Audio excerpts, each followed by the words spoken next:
Hi guys, welcome to JJL family. இன்றைக்கி recipe சென்னா மசாலா தாங்க. வாங்க ரெசிபிக்குள்ளே போகலாம். ஒரு 300 கிராம் சென்னா வந்து நான் முந்தின நாள் நைட்டே நல்லா ஊற வச்சு வச்சுருக்கேங்க. இதை குக்கரில் உப்பு போட்டு ஒரு 5லேருந்து 6 விசில் விட்டு எடுத்துக்கோங்க. இப்போ நம்ம சேர்க்க வேண்டிய பொருட்கள் என்னென்ன, இன்க்ரீடியன்ஸ் என்னென்னன்றதை பார்த்துருவோங்க. ஒரு 2 பெரிய வெங்காயத்தை ரஃபாக கட் பண்ணி வச்சுருக்கேங்க.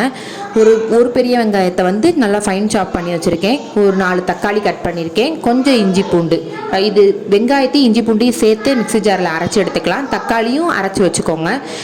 கடாயில் எண்ணெயை ஊற்றி எண்ணெய் காஞ்சதுக்கப்புறம் ஹோல் ஸ்பைசஸ் போட்டுக்கலாம். ஹோல் ஸ்பைசஸ் என்னென்னு உங்களுக்கே தெரியும். பட்டை, கிராம்பு, அன்னாச்சிப்பூ, ஏலக்காய் இதெல்லாம் சேர்த்து நல்லா ரஃபாக வதக்கினதுக்கப்புறம் நம்ம சாப் பண்ணி வச்சுருக்க இந்த வெங்காயத்தையும் சேர்த்து நல்லா வதக்கிக்கோங்க. இந்த வெங்காயம் நீங்கள் சேர்க்கலைனாலும் நீங்கள் இதை வந்து அவாய்ட் பண்ணிடலாங்க. இது ஆப்ஷனல் தான்.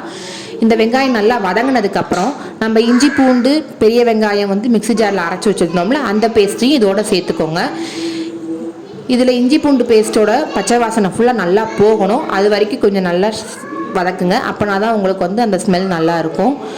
இஞ்சி பூண்டு பேஸ்ட்டோட பச்சை வாசனை போனதுக்கப்புறம் நம்ம அரைச்சி வச்சுருக்க தக்காளியை சேர்க்கணுங்க. இங்கே பாருங்கள், நம்ம அந்த பேஸ்ட்டோட கலர் கொஞ்சம் சேஞ்ச் ஆகிருக்கு பாருங்கள். இந்த சமயத்தில் நம்ம இந்த அரைச்சி வச்சுருக்க தக்காளி பேஸ்ட்டை நம்ம இதில் சேர்க்க போகிறோம்.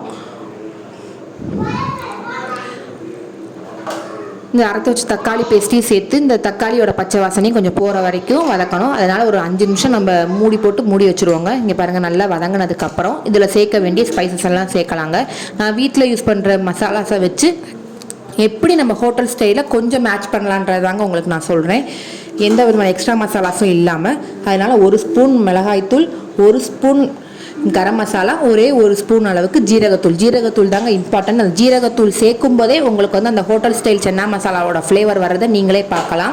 இதை மட்டும் போட்டுட்டு உப்பு போட்டு நல்லா கொதிக்க வச்சுருக்கோங்க. இந்த பச்சை வாசனை ஃபுல்லாக நல்லா அந்த மசாலாவோட பச்சை வாசனை ஃபுல்லாக போகட்டும். போனதுக்கப்புறம் நம்ம இந்த வேக வச்சுருக்க சென்னா மசாலாலேருந்து ஒரு கரண்டி அளவுக்கு மட்டும் சென்னாவை தனியாக எடுத்து வச்சுக்கிறேன். மிச்சத்தை பூரா அந்த தண்ணியோடு சேர்த்து அந்த மசாலாலேயே நம்ம சேர்த்துடலாம். இந்த மசாலாவோடு சேர்த்துட்டு ஒரு 2 கொதி வரட்டுங்க. வந்ததுக்கு அப்புறமா நம்ம இந்த தனியாக எடுத்து வச்சுருக்க இந்த சென்னாவை பூரா மசிச்சு நம்ம இதோட சேர்க்க போகிறோம். அது எதுக்காகன்னு கேட்டிங்கன்னா, அப்போ அந்த கிரேவியில் கொஞ்சம் திக்னஸ் கொடுக்கும். நான் கொஞ்சம் தண்ணி சேர்த்துருக்கேன். கிரேவி கொஞ்சம் கன்சிஸ்டன்சி நம்ம கூட வேணுன்றதுக்காண்டி இந்த மசிச்சு இந்த சென்னாவை இப்போ நான் சேர்த்துட்டேன் பாருங்க. சேர்த்து முடிச்சதுக்கப்புறம் ஒரு 5 நிமிஷம் நீங்கள் மூடி போட்டு குக் பண்ணி எடுத்திங்கன்னா நம்ம சென்னா மசாலா சட்டுன்னு ரெடி ஆயிருங்க. இந்த சமயத்தில் நீங்கள் கடையில் வாங்கின சென்னா மசாலா பவுடரையும் சேர்த்துக்கலாம். சேர்த்திங்கன்னா என்ன, உப்பு மட்டும் கொஞ்சம் பார்த்து சேர்த்துக்கோங்க.